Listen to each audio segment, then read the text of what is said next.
office you know pretty well, Laura, because you clerked there back in your law days here in New York City, had made some pretty big headlines yesterday when it ruled that it was unconstitutional for stop-and-frisk policies by the police departments in New York City to go forward, that stopping individuals in certain neighborhoods because they wanted to stop them and frisk them to see if they had a gun was unconstitutional. I'm going to play soundbite from Mayor Michael Bloomberg, who says this is a major setback for crime fighting. I want to get your response. Take a listen. I don't think there's any question that one of the problems we have in our society today is that victims and perpetrators of crime are disproportionately young minority men. That's just a fact. That has nothing to do with, however, where we stop people. We go to where the reports of crime are. Those, unfortunately, happen to be poor neighborhoods and minority neighborhoods. But that's not the original objective or the intent or how we get there. We get there when there's a crime reported, and we will continue to do that. That is our obligation when it comes to crime fighting.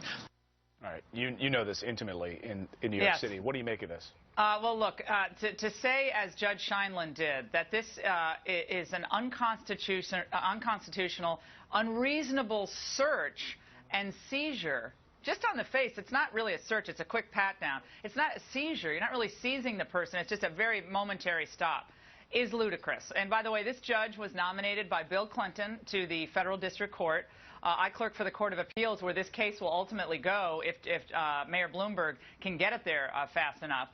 But the cops on the beat, it was interesting to read their commentary yesterday when this decision came down. They said it would make them less likely to follow through on the type of criminal reporting and criminal investigation that they really have to do in order to make this successful. Yep. They said it demonizes them in the community, and the judge will now demand that they affix cameras to their persons to record everything that's happening. Now, police officers, you know, they're not perfect. They're like the rest of us, but they have a very difficult and dangerous job in cities in this country. No doubt. And to give them one more burden to do their jobs and say this is unconstitutional, it's another reason why we need presidential candidates to talk about how important the courts are in judging in particular. Aside from the facts of how crime has gone down since Stop and Frisk was implemented, which should be enough proof, aside from that, you have people who live in these so-called bad, poor neighborhoods that Mayor Bloomberg was talking about there,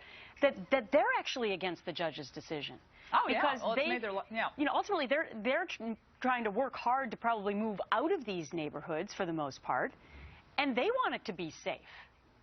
Yeah, I want the judge to move into this, and the judge should move into Bed-Stuy or up in some of the difficult areas of Staten Island, where this has made this has saved lives. This policy. Yeah, because take a look at your screen here. I mean, this is the graphic. This is what you're talking about here. This is where the judge lives. Her neighborhood. She lives with 0 murders this past year. Robbery 68. Shooting victims 1, compared to east part of New York, 8 murders, 535 robberies, and 35 shooting victims. Yeah, but I don't even know so much if her decision was based on her own personal experience, or was it politics?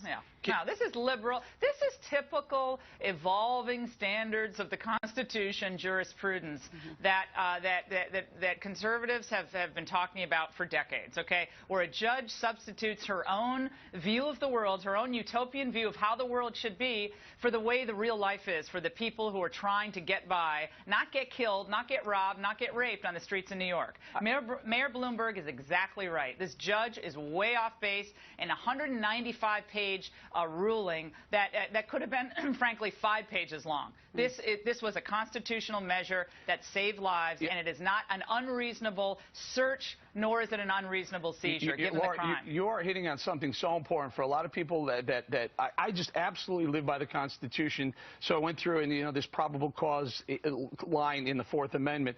When a cop sees something and is suspicious of something, that's probable cause. And guess what? Of all the people, of all the search and seizures in New York City over the period they looked at, upwards of 90 to 95% of them said there was something suspicious that made them do the search and seizure. That would put it right in the Constitution.